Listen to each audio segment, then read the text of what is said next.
私の残白刀の真の力だ。挽回発火の咎め。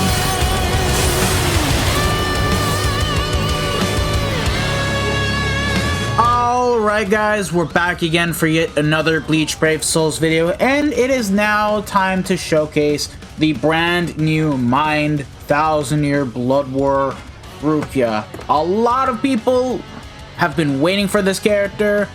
As soon as we finally got to see her gameplay and skills, everybody was disappointed with how she turned out to be. They wanted her to be among the best characters in the game on the same scale as the 9th anniversary characters, and a lot of people have pretty much, talked a lot of garbage about this character, which I'm gonna talk about briefly. Before we get right into it, shoutouts to my homie Scar for lending me his account, because yeah, we'll get to showcasing her. Oh, and I'm also going to be showcasing her at Max Transcendence 2 by the time Guild Quest does drop. I do have another homie that has actually asked me to showcase the character, so I will do so. So if you guys want to be notified, make sure to subscribe, hit the bell notification, all that good stuff. Now, before getting into the character, let's compare the model real quick. And already with the OG counterpart, it's a night and day difference between the face quality, texture, the goggles, the overall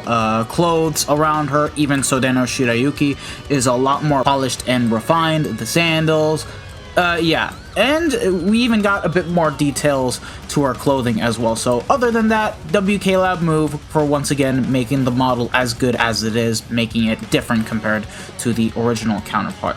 That being said, a lot of people have been complaining about the model for when she goes into her Bankai in the Soul Bomb, and while I do agree it's a lot chibi-like, if you compare this one to the one that we had all those years ago, again, there's also a night and day difference, and I think you guys should chill out just a teeny tiny bit, because at the end of the day, it's a really nice Soul Bomb. They actually captured the animation well. They replicated the anime just fine. Sure, there are just a couple nitpicks, but it's far from being one of the worst Soul Bomb animations in the game. Anywho, that's just about it. Let's get right into the character real quick. Now, this is a character meant specifically for guild quests. So let's just state this out right now. She has Squad 0 Killer Plus and is a melee character with the strong attack reaches time of minus 14%.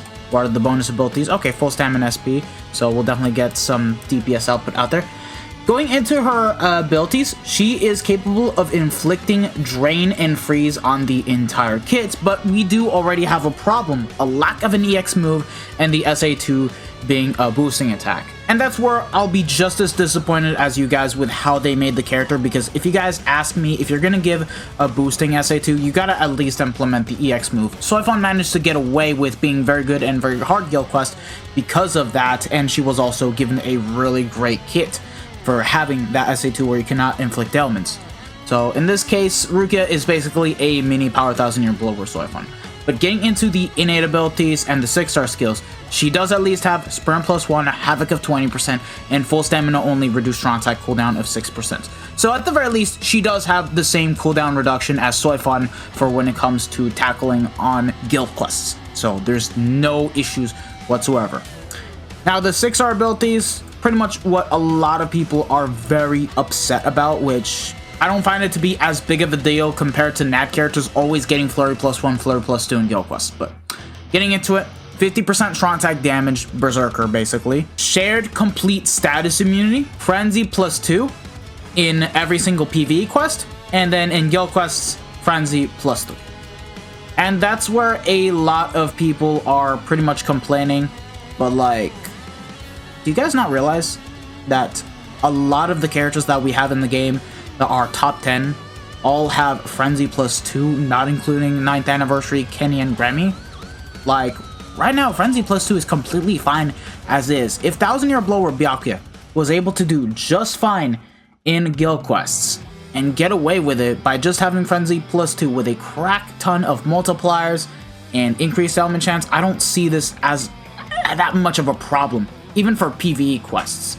And the main problem here is that people are calling her only good for guild quests. That's far from the truth, because she at least has a decent enough kit to be able to be used in co-op quests. If you guys want a good example of a guild quest only character, That goes to Power 1000 Year Blood Masaki. 18% shave, barrage attack, increased element chance against Arrancar's paralysis, and strictly made for guild quests. And when you use her outside of guild quests, she ain't all that. Trust me when I say this one. Now, in this case, I'm more so going to be worried about the kit.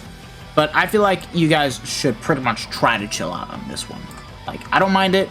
I don't think it's that big of a deal. Even when I showcased Yumi Cheek, I didn't have too much of a problem with. But going back onto the skill set, double tear of plus 5 seconds, increased status ailment chance against Soul Reapers, which is really good. And then you have 30% melee damage in guild quest. Outside of that, it's 10%. Enhancer, Marauder, Booster, and then 50% kill effect in guild quests. And outside of that, 30, but you're never really going to use that because there are no Squad 0 enemy mobs overall. Unless they were to implement mini Squad 0 mobs, but that's never happening. And then lastly, the 80% SP boost. Yeah, just the killer effect and the melee damage, I can pretty much see as to why. But honestly speaking, when you take into account that she already has most of what the characters have, I think she'll still perform just fine. And since co-op quests have gotten pretty damn easy, I don't think it's that much of a problem for when it comes to using this character overall. And that's what we're here to do. Unfortunately, Melee Squad 0 isn't out right now, so we'll tackle that on by the time it does come back when we have the Max Transcendence Showcase. So let's get right into it and showcase what she can do with her damage. For the showcase, we're going to go into the Link Slot Training Grounds because we do have Soul Reaper enemy mobs and we'll be able to take advantage of Rukia's increased status ailment chance. Anywho, here's the setup that we have for her. The Badge Plus, Pill, and the T-set. Oh, wait, what the hell? Yo, Scar, you need to work on your other T-sets. I don't care if you have extra dupes lying around. Like, you just got caught lacking, brother. And then the links, we pretty much have Max Transcendent links, Remy, Zombie Toshira, and I believe the chat is Max Transcendent as well. Okay, just not maxed out, but you guys get the point. And of course, all of them have the SP bonus ability, so with this, the amount of SP that we have on Rukia should definitely be well over 6k. No, yeah, there we go, 6.4k, just as I would expect. And with us on the team, we're going to be bringing this Academy Shuhei, and we're also popping in the Mugetsu link, so 20% more strong attack damage to Rukia, but besides that, this guy does give out 20% more strong attack damage to Mind Soul Reapers, and of course, once you proc the ailments, 40% more damage. So you can never go wrong with that. And we don't even need to bring a booster because Rukia is doing the boosting for us. So with that in mind, I decided to bring Yuha just to reduce the cooldowns when moving in between the quest areas. He does have the skill, so why not make use out of it if we're just gonna leave a slot unoccupied. So let's get right into it and see what this bad girl can do. Alright, now getting right into the showcase, it's gonna take some time for my controllers. Alright, so the kit, a lot of people were pretty much unhappy about it. I am more so unhappy about the SA2 with how they made it. Now, the SAs, she has the same SA1 as the likes of the Mind 1000 Year Blower Ishin and 9th Anniversary Kenny. It's a 750 radius lunge. I don't think it's a bad strong attack. I think it's overall really good. And then for the SA3, you have a beautiful 1170 in front. You can definitely not go wrong with that. Like, you just have so much range on it. Now, here's my main issue. Her SA2 is the boosting attack, but they just had the audacity to put in a strong attack that is meant for inflicting ailments. Yet, she doesn't inflict ailments.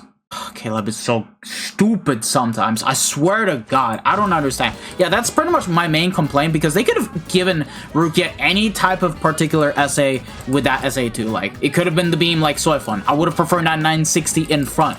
Anything. Don't give boosting characters vortex type of attacks or strong attacks that are meant for inflicting ailments. It's a suction vortex. Like, that's so stupid, and that's my main problem with Rukia overall. But now let's get to showcasing her and see the damage that she can do. 76k, okay, that's pretty good.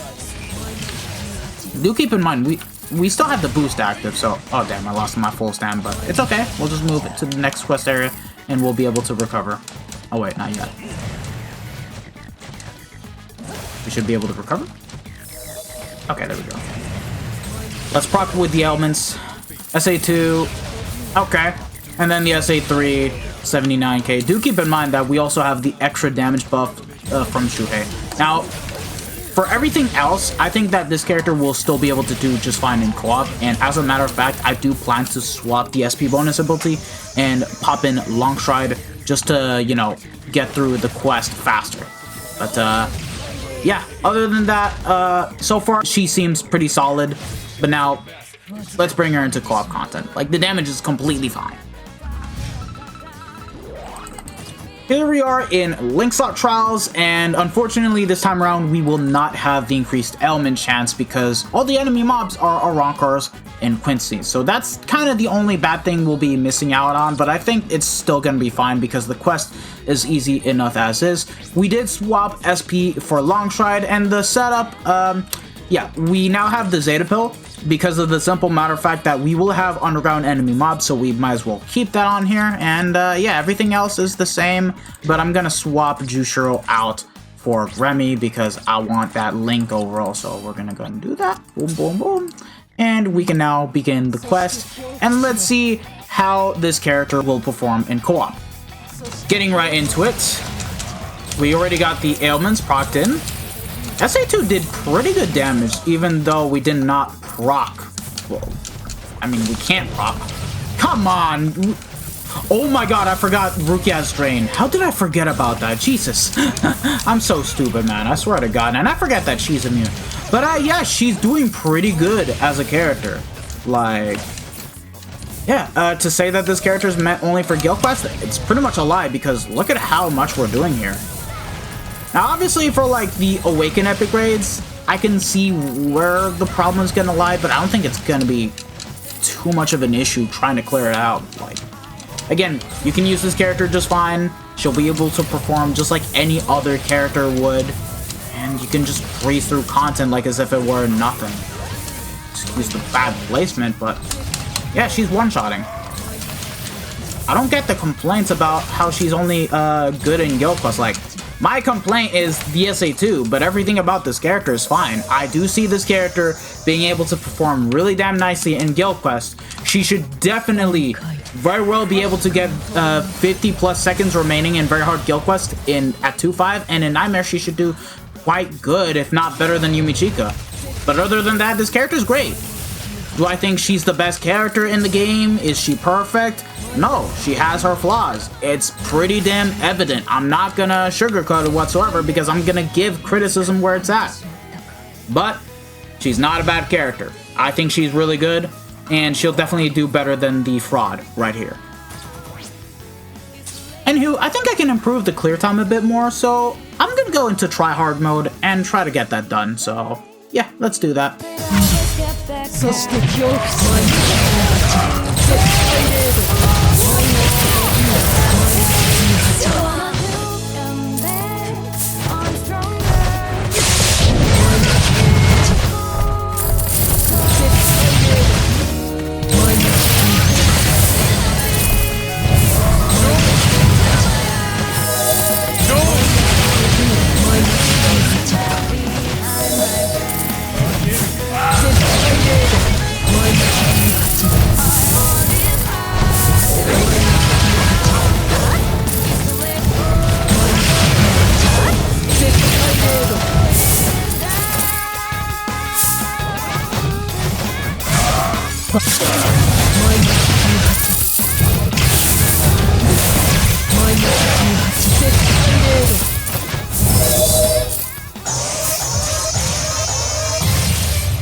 Okay, I think that's the best I'm gonna be able to get. How far did I get up to? A minute and 1 second. You know, we'll just take it. I think that's good enough because I was getting like 1 minute and 4 seconds, 1 minute and 6 seconds.